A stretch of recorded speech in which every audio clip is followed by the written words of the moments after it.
Anytime you make changes, bro, I think they already got that reaction. Wow. I think they already know that this team needs to be improved. I ain't saying you get rid of anything, but you got to add to it for sure. Yeah. You know what I'm saying? Where they add, what they add, that's above my pay grade. Yeah. No, it's not. I'm thinking. You keep saying that. No, it's that's not. above my pay grade. It's not. If I'm looking at that roster. You know what? It's not on the OGs. It's right at your pay grade. If I'm looking at that roster, they already know they got to upgrade. You know what really? I'm saying? Yeah. You think they can come back with that same team? No, I mean that's why I asked you about the Miami. Like the Joker doesn't have a backup. He just told you I need 2 or 3 or more of me, my friend. He hit him with my friend. The Joker needs a backup. Yeah. You know what I'm saying? Love what Aaron Gordon does. So he's been solid for them. You know what I'm saying? Great defender, slides that baseline. So Bruce Brown was that good for him last year. That got good for him last year. I mean, over Caldwell Pope. X factors. I know Caldwell Pope's been. I mean, I just think they need more depth, Killer. You know what I'm saying? Outside of their starting 5, where do they go? How it is though. Outside of their starting 5, where do they go from there? But you know how it is though, Coach. The hardest thing when building these teams and sustaining these teams is financially, right? Like you got Joker's gonna make a lot of money, which he's supposed to. Yes. Jamal Murray's gonna make a lot of money, like he's supposed to. Yes. Michael Porter Jr. is gonna make a lot of money, like he's supposed to. Aaron Gordon's making a lot of money. Yes. So now the only way you build these things is like we did in Miami, one of the first teams to really do it. Guys got to take less. You know how it is, though. Like it's easy to say, hard to do now. Better figure it out. Exactly right. But that's what I'm saying. Once again, building the depth's hard. After they're starting 5, I agree. They need another 2 or 3. I agree. You know what I mean? And they've been able to get away with that. I agree. You know what I'm saying? Because they've played the game so well on both ends of the floor, offensively and defensively. Like I said, everybody stars in their role. They're masters in their role. Yep. KCP with the cutting and the threes. Aaron Gordon sliding that baseline on the pick and roll for the lob just drives you crazy when you're trying to guard that 2-man game. And you think you finally got it, and then Aaron Gordon slides that baseline and gets a lob. You're like, you know what I'm saying? And after you guard all those different triggers, then you graduated to the Joker going one-on-one on your ass, which ain't that much better because he probably going to fry your ass. So at the end of the day, they've done a great job with what they have. You know, shout out to them and Michael Malone, but I think they understand they need to add some pieces. Since you've already written the obituary for the Denver Nuggets, let's flip it to how good Minnesota is. We've been calling it. We've been talking about Ant Edwards on the OGs. Extremely good. Bring back our receipts. We've been talking about it all season on the OGs. We're on show 23, 24, and we've been talking about this for the whole year. Ant-Man is that dude, has been that dude. He's Timothy. We've been on that, all right? But that team in a whole comes at you in waves right now. And guess what I got to do? And I'm obviously Calvin Booth's done a great job in Denver. He won a championship there last year. But I got to tip my cap to my man Tim Conley over there because he's done it now not only in Denver, but then had the balls to do it in Minnesota. Yes. Where they were killing him last year. Yes. And now it's like they got it's like, why would we ever change this? So talk to me about Minnesota because I know you had a love game too, the way they play defensively because you. Oh, I love it. And shout out Jaden Daniels. Yeah, you know what I'm saying? Accepting every matchup on the toughest player every night. Sometimes you're gonna get 4 shots. Sometimes you might get 15 shots. You don't complain. You don't cry. You just do your job. You know what I'm saying? You know you're making winning plays. Shout out to OG Mike Conley over there. You know that's right. Love to see him. Love to see him leading those dudes, but they get it.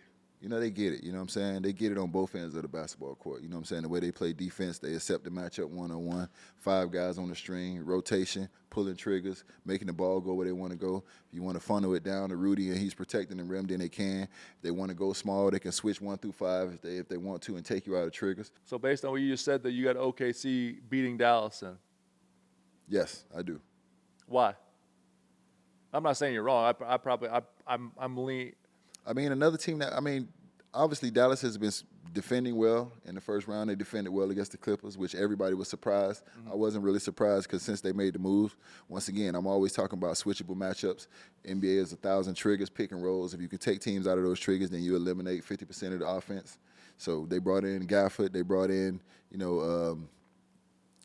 PJ Washington. So they eliminated a lot of triggers. They got Lively down there who rose to the basket.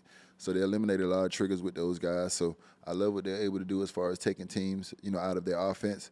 But once again, I go to habits. OKC's been doing this all year. They've been one of the top defensive teams in the league all year. I don't know exactly what, but they've been in the top 5 defensively all year. So they built these habits. So when you get into the playoffs, it's not like they're doing anything new. They're not reinventing the wheel. We're not all surprised, like, oh, they're defending. Like, everybody's all surprised now Dallas is defending. Oh, Dallas is playing defense. Now, they never really played defense. We're not surprised by what OKC is doing. They played defense all year. You know what I'm saying? And they play offense well all year. If I'm not mistaken, they were the top three-point percentage shooting team in the league. You know what I'm saying? I think Boston made the most threes, but OKC was the top three-point percentage shooting team in the league. You know what I'm saying? So the way they're playing in the playoffs, this is exactly how they've played throughout the season. They haven't done anything different. They've built these habits, and now it's just second nature to play this game. So once again, Dallas playing the way they're playing defensively, Luka taking the challenge on switches, Kyrie diving on loose balls. It's all inspiring, but it's something I haven't seen them do before. I've seen OKC do this all season long. I'm going to disagree with you on this one. As much as I like OKC, I actually really like OKC.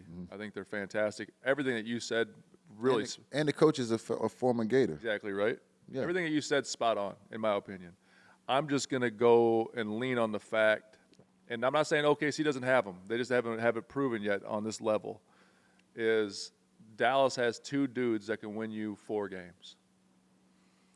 I think OKC has right now, if I was betting on it, as far as when I say win a game, like when we played in Miami, right? We knew Brown was going to win us 1 game, D Wade was going to win us 1 game, CB was going to win us 1 game, and then the other guys, the little 12, were going to win us the 4th game. So when you add all those things together, with Dallas, Luka can win you a playoff game. He can go in there tomorrow, and in fact, the way he responded after game 1 to the media sounds like game 2 he's going to be scary hours. Kyrie can win you 1 or 2 games. I just think, on top of what you said defensively, those 2 guys, what changed them, obviously the trade was big. Huge. But what changed them is that your best 2 players bought in defensively. And when your best 2 players buy in defensively, everyone else has no excuses. I agree. And so it went away from all that gimmicky they were doing to try to hide guys to like, okay, we're going to man up and do some. I agree. And so and again, I could be completely wrong because I love OKC's talent. They're young talent. I love Chet. I love Jalen Williams. I love, like, SGA's had an MVP type year. Like, and they come at you in waves, and Coach is a Florida Gator, so it's hard for me to say it, but if I'm looking at it, and I know they just got dummied up, all right? I know they just got beat up pretty good. But I just think that Dallas, with those 2 dudes and the way they're playing defensively, it's going to be hard to get them 4 games, which, but that's how it always is. You think they can sustain that? They just started doing that in the playoffs. No, you're right. No, what you said. I wasn't watching Luka switch and take matchups the way he was. Coach, I wasn't watching Kyrie get in people's pocket like that and dive on loose balls. Coach, my biggest fear is exactly what you're saying. Been playing like this all year. Yes, because you know what's going to happen, and me and you both know. The first time it goes bad, the old fork in the road, the old Jay-Z Eminem, or the Renegade, when it comes to fork in the road, you're going to go left, right, or straight. With these guys, because they haven't shown me all year, they could easily pack it up if things go bad. You're right. That's my concern. But I just think Kyrie's mindset right now is different. It is. Luka knows. Luka's not an idiot. Luka knows he is that good, and we've talked about it on here, and I've heard people talk about it everywhere else. Okay, how good is he? And we value winning. He knows he has to win championships or start putting himself in those kind of situations to be in what we talk about in MVPs or best player in the league. And I just see those guys doing that. Now, it doesn't mean that they're going to win it, but that's why I think when things go bad, which game 1 wasn't good, right? So we'll see on game 2. Are they gonna revert back to playing gimmicky defenses and like that, or are they just going to man up still? That's a good question. I mean, we don't have the answers, but you don't think Jalen Williams can get one for OKC? He can. Jalen Williams is good enough. He was great last night. No, he's good enough. He's really good last night. He's good enough, bro. He's good enough. Oh yeah.